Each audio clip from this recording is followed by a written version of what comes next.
Square say More Zimbabwe, welcome to our channel Zim Confessions and Tip Secrets. Kana karikutanga kakukuya paneno channel.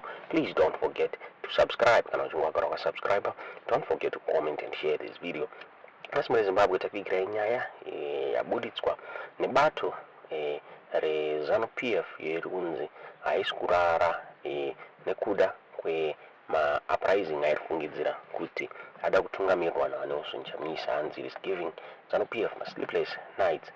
Ndofunga mushure mekunge the August SADC summit yakaitwa muHarare pari kunzi kubva ipapo pane ma protest airongwa neti opposition iyo yaitaura iyo ichiti the ZANU-PF yakariga ma elections kunyange zvazo vaNelson Chamisa vari kuita as if vakatora political sabbatical. ZANU-PF hanzi aisikurara nekuti havasi kuziya his next step. Vakabuda vaNelson Chamisa recently pavaiadressa the unveiling of the tombstone yeuncle vavo vachitaura ivo vachiti Mwari vakaudza kuti is going to take power but zvisina chisimba neropa mukati. Vataura ivo vachiti just a core, one core vanhu vanowanikwa vachipinda mumastreets vachidemonstrata zvinzasi Mwari ngodza wachamisa kuti he is not going to lead the nation nenzira iyoyo muri Zimbabwe. Nyaya yakabuditswa nemyzimbabwe.com vaitaura ivo vachiti the ZANU-PF Central Committee report sleepless nights spent over Chamisa-led uprising and a secret plot to topple Mnangagwa. And ZANU-PF's recently released 2024 Central Committee report reveals deep-seated anxieties surrounding the August SADC summit in Harare, alleging a plot by opposition forces, spearheaded by Nelson Chamisa to engineer mass protests and challenge the legitimacy of the 2023 general elections. These allegations come despite Chamisa's self-imposed political sabbatical following his party's internal upheaval. The report details a perceived threat from Chamisa, who stepped aside as CCC leader in January after a power struggle with self-proclaimed Secretary General Sengezo Shabangu. Shabangu's actions, which included recalling numerous councillors and MPs, triggered by-elections and further destabilized the opposition landscape.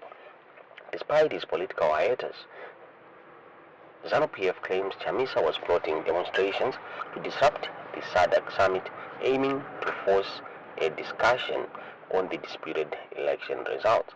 Chamisa has consistently rejected the election outcome, accusing Mnangagwa and ZANU-PF of rigging the polls. This sentiment is echoed in the Central Committee report. The usual detractors from the opposition parties, supported by rogue non-governmental organizations, continued with their false narrative that the conduct of the harmonized general elections was not transparent and that therefore the outcome of the elections was not fair and acceptable and should be deferred to SADC resolution, the report reads. Additionally, the detractors again alleged that the economic situation was deteriorating and would worsen if the alleged political impasse was not resolved through a rerun of the Zimbabwe harmonized general elections. The report further alleges that following his resignation, Chamisa actively sought to mobilize demonstrations before and during the SADC summit to pressure the regional body into addressing the election controversy. Following his resignation, Chamisa started to agitate for demonstrations before and during the SADC summit. This was meant to exert pressure on SADC to place on its agenda the issue of alleged controversial elections in Zimbabwe, the report claims. The government's response to these perceived threats included a crackdown on opposition supporters and activists in the lead-up to the summit, actively silencing dissent and limiting freedom of expression. Dozens were arrested, reflecting a heightened state of security. This primitive action underscores ZANU-PF's concerns about potential for widespread unrest. Adding fuel to the fire, a SADC election observer mission deemed the Zimbabwean elections not credible, failing to meet regional standards for free and fair elections. ZANU-PF dismissed this report, accusing the mission head Nevers Mumba of bias and alleging and alleging an alliance with Chamisa. The report alleges that Chamisa was simultaneously attempting to rebuild his political base, even exploring the creation of a new party, the Blue Movement. The report also highlights alleged attempts by opposition activists to influence the summit's location, seeking to move it outside Harare.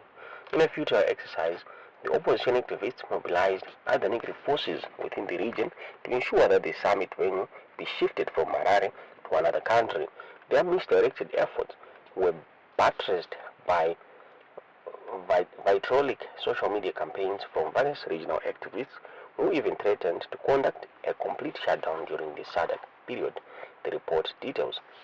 The CCC, however, vehemently denies any involvement in plots to disrupt the summit. CCC spokesperson Promise Mkwananzi countered ZANU-PF's claims, stating, "No one ever planned to disrupt the SADC summit in Zimbabwe. Suffice to state that the summit was already strained by damning election observer mission reports, and the region in Harare was afraid of its own shadows, knowing that they had stolen elections from the people," Mkwananzi said in an interview. He attributes ZANU-PF's actions to a fear of the people, stemming from their alleged electoral fraud. The ZANU-PF report also expresses concern about the opposition's growing influence in rural areas, traditionally considered ZANU-PF strongholds. To this end, the civic society organizations working with the opposition targeted ZANU-PF rural strongholds, where they undertake divisive and partisan programs under the guise of humanitarian and advocacy activities.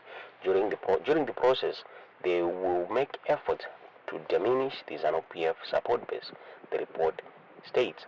And Zimbabwe, ZANU-PF kuchema ni Uprising ayo ainzi akarongwa airongwa zvakare achiri kurongwa naNelson Chamisa zvokonzeresa vanhu vataure Nelson Chamisa ari kutemesa musoro bato reZANU-PF. Pari zvinoda kuti mungosara muchinzwa zvakataurwa naNelson Chamisa pamusoro penyaya yemademonstrations, achitaura iye achiti he is not going to take power through blood mune Zimbabwe. Mumadzi zvamurifunga pamusoro penyaya iyi mucomment section. Nasi chako ndichibva kuno nhasi ndikati chipiri ndichishedzera kunyika kuti vedu ngatiite zvakati imi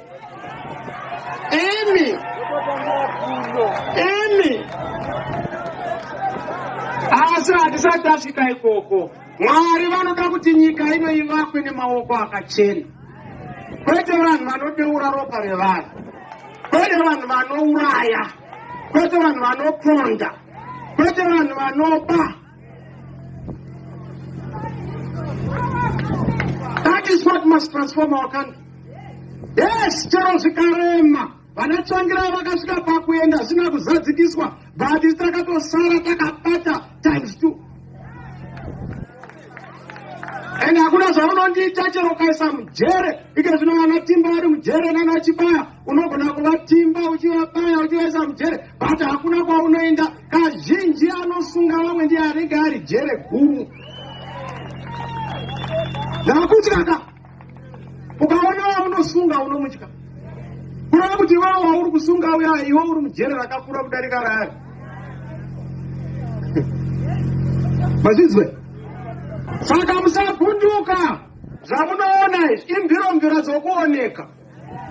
Hakuna muti unodonhedza mashizha usingakuvi. Apa unosvika nguva yakwana, ende siripo kuti nguva iyo ikwana. We are ready. Tikuronga. Zvamunoona takadai kuronga zvokuronga. Shamwari tiri kuruka. Pasi rose munamato takasunga, ende tiri kunamatira nyika idzikinurwe. Ndakanzi iwewe usateura ropa. Ndakati mundara ndopinda nine vanhu mustreet ndikati mira mwana, mira, handidi kuti uite ropa. Ndaukaita ropa handikuyambutsa.